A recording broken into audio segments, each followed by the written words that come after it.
The Way of Shadows by Brent Weeks, Chapter 60. Fear flashed through Kyler. He dropped into the smoke, a thunk and a metal whine resounding above him.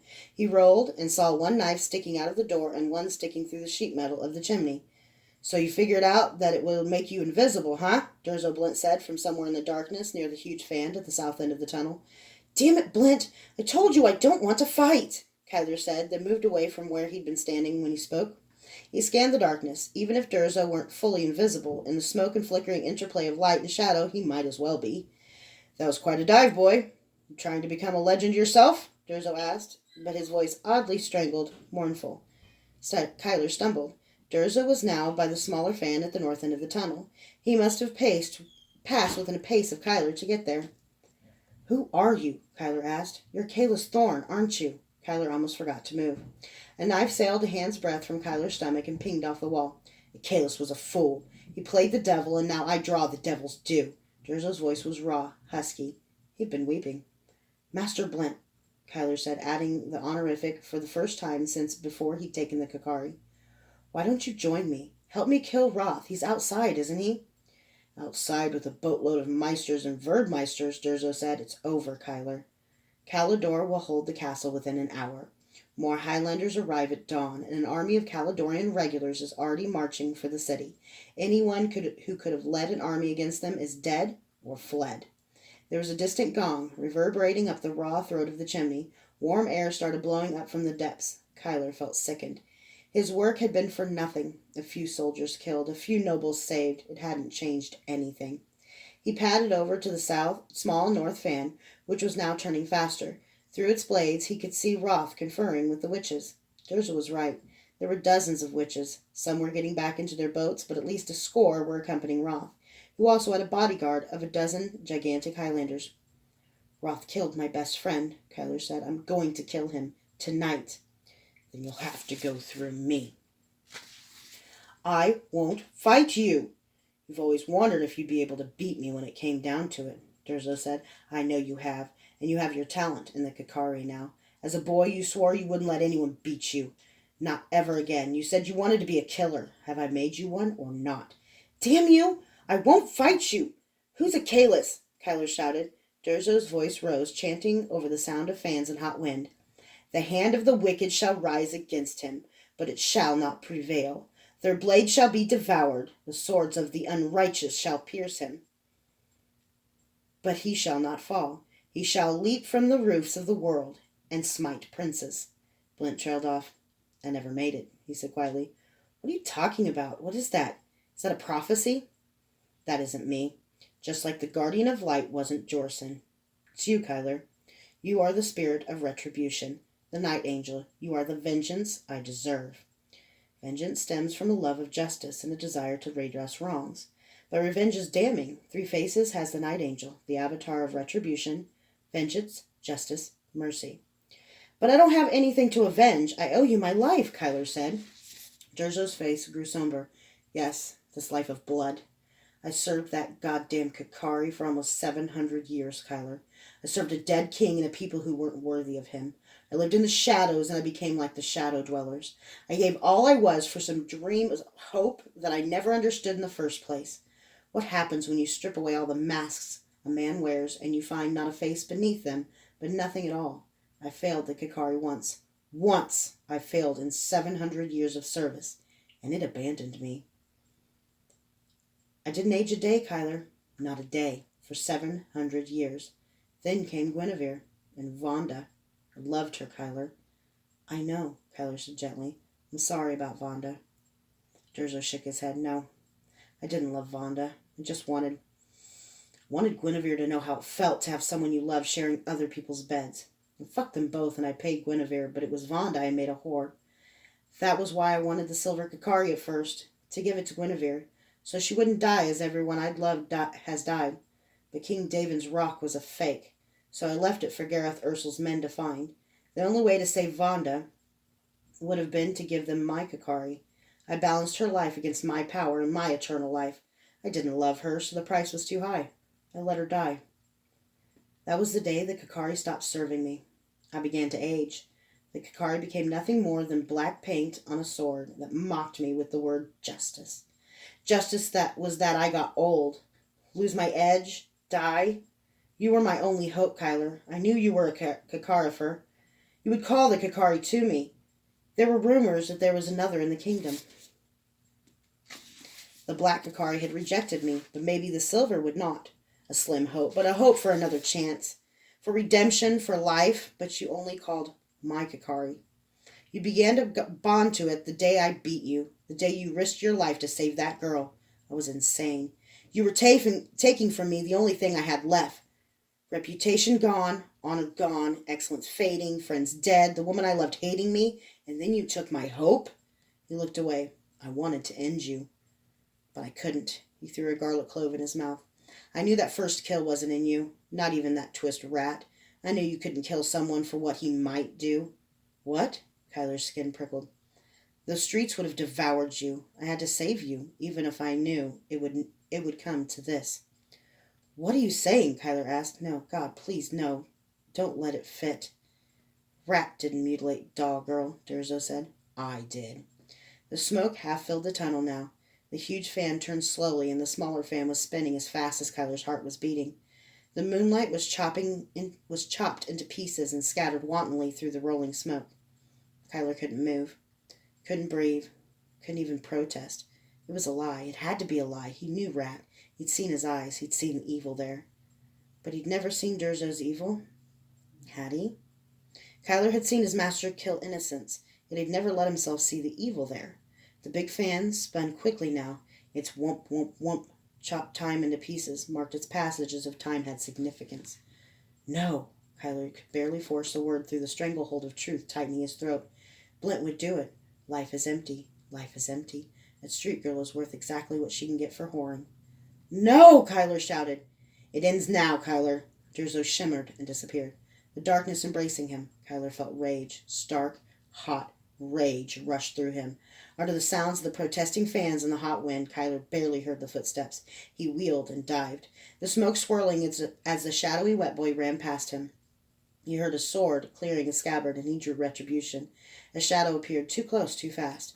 They clashed, and Kyler's sword went flying. He dove backwards.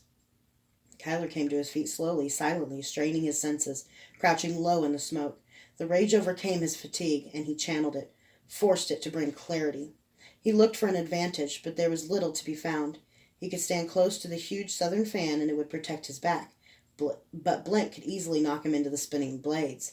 They weren't so sharp or turning so fast that they'd sever a limb, but they'd certainly stun him. In a fight against Durzo, that would mean death. Handholds were set into the wall and ceiling of the tunnel at intervals so the workers could replace sections. But where Kyler stood, the handholds were at least 10 feet over his head. A brief jolt of his talent coursed through him as he leapt. He found a rung in his grip. As his right hand flexed, he almost fell. He'd forgotten that the window had slashed his hand open. Kyler swung and looped his feet behind another rung to stabilize himself. His right hand was too weak to hold his weight, so he drew the tanto with that hand. The gong sounded again as Kyler looked at the tanto. It was straight, 8 inches long, and had an angled point for punching through armor. With his hand as weak as it was, he couldn't slash with his knife. He sheathed the tanto, popped the catch on a special sheath, and drew out a short, curved knife only half the size of the tanto. 4 tiny holes of the spine of the blade were stuffed with cotton.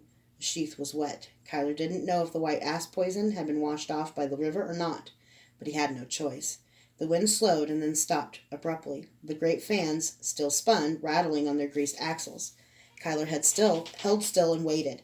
The smoke was gradually drifting lower again, no longer filling the entire tunnel. The next time Durzo moved through the smoke, Kyler would be able to see the disturbance, even if he couldn't see the wet boy himself. The fans rattled down to a bare whisper, and soon Kyler could hear no other sound but the pounding of his pulse in his own ears. He was straining now, not just to see or hear the wet boy, but merely to hold himself in place, and hold himself there silently. If Durzo heard him, Kyler was totally exposed. With his feet locked behind the rung, he wouldn't be able to move quickly. He made a huge target. His only advantage would be surprise, but Durzo had taught him that was the most important advantage of all. A minute passed. The fans went completely silent. Even the low mutter of voices from outside was gone.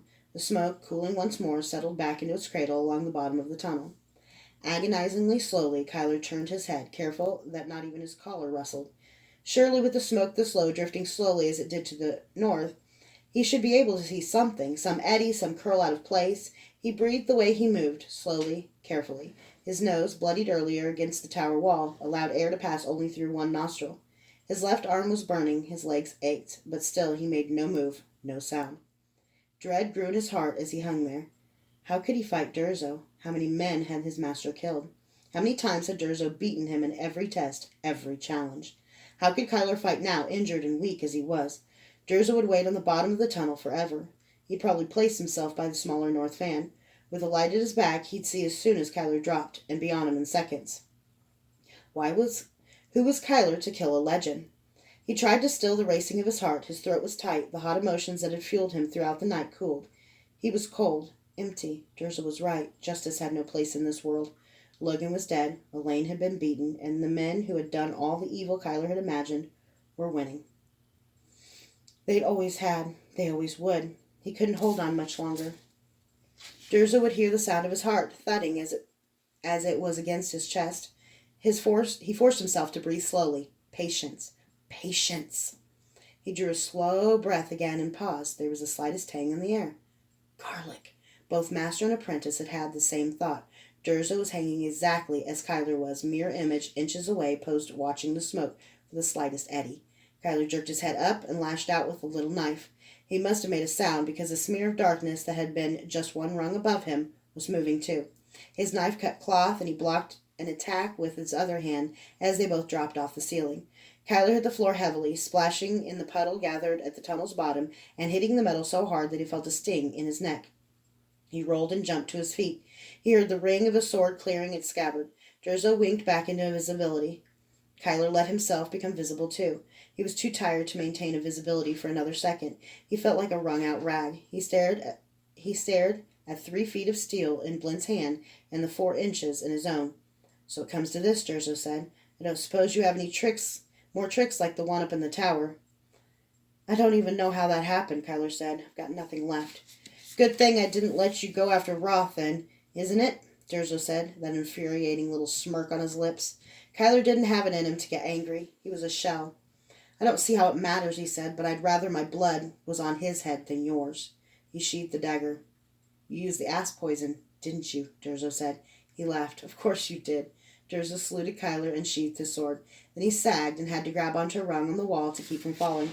I always wondered how it really felt, Durzo said. He reached up to the gash in his tunic.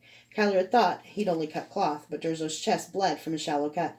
Master! Kyler rushed to him and kept him from falling as he swooned again. Blint chuckled. His face was a cadaverous white. I haven't worried about dying in a long time. It's not so bad, he winced. It's not so good either, Kyler. Promise me something. Anything. Take care of my little girl. Save her. Mama Kay will know where they've got her. I can't, Kyler said. Would, but I can't. He turned his head and pulled Durzo's dart out of his neck.